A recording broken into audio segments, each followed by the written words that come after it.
थामजिसेथि जे annual guardian मिट बे 37थि annual guardian मिटआव जोंहा एसे बुंनो गोनां बाथ्राया बेनो जाहैबाय जों बाथौ मिसननि साइडनिफ्राय जे देग्लाय मेइनलि फार्स्ट नाम्बार 1 जों आगोलाव जि बाजेट दङमोन तारमाने फुराना जि फिस बे फिसनि गेजेरजोंनो जों सोलिबोबाय थानो गोनां जादों माखासे खारनाव जों बारायनो हायाखैमोन नाथाय बे फिसनि बाजेटजों सोलिनांगौआव जोंहा बाथौ मिसननिफ्राय रांखान्थि बिथिङाव एसे जुरुला अबस्थायाव जों गोग्लैनो गोनां जादों दा बेखायनो थांनाय जोंनि डिसेम्बर दाननिनो मेनेजिं कमिटिनि जि सिद्धान्त थांखि बे थांखि बादियै जों देग्लाय फिसखौ एसे बारायनानै होनो गोनां जाबाय नङाब्ला फरायसालिखौ सामलायनाया एसे गोब्राब जागोन होमब्लाबो जों बाथौ मिसन कमिटिनिफ्राय मोनसे नोजोरखौ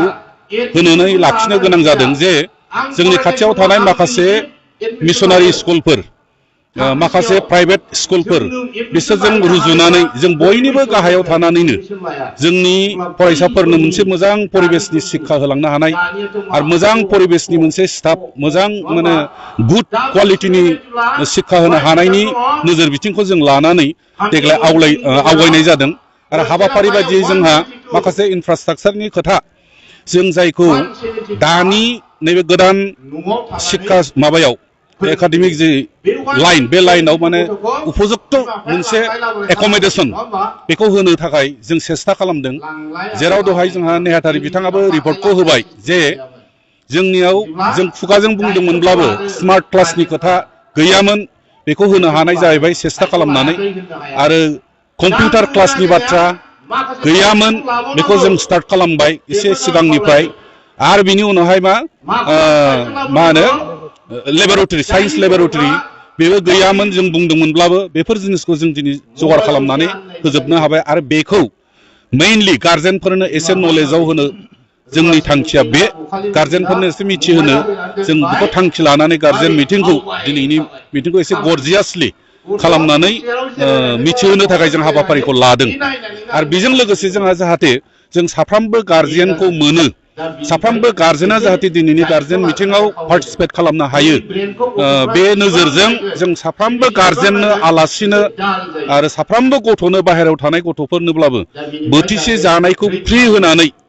बेदरै फिसायै बोथिसे जानायखौ फ्रि होनानै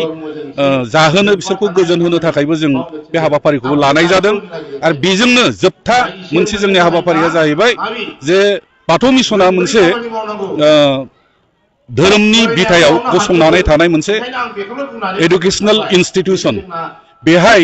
जों बाथौ धोरोमनि आसार खान्थि नेमखान्थि बेफोरखौ लाखिनांगौबा जोंनाव कालचार होननाय जिनिसा सिगाङाव फैयो बेखायनो बे हारिमु जे कालचार बे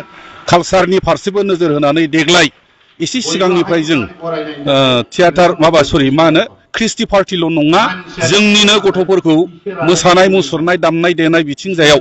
एसे सिगाङाव जों बेखौ वान स्टेप माबा लानानै प्रग्राम लानानै बेफोरखौ जों मावफुंबाय आरो देग्लायनि जे गार्जेन मिटिंनि थांखि हाबाफारिफोर बे हाबाफारिफ्रा बेनो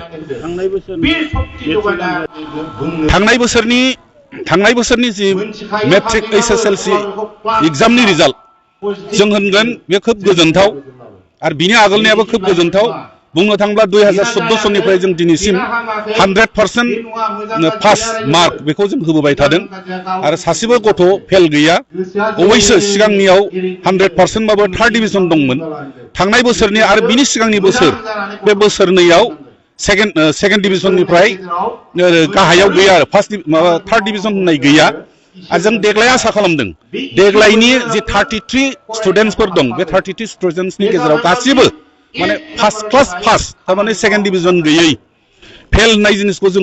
बुंनो रोंला दिनैसिम 10 बोसोराव हाबबाय दा 11 बोसोराव रानिं होननांगोन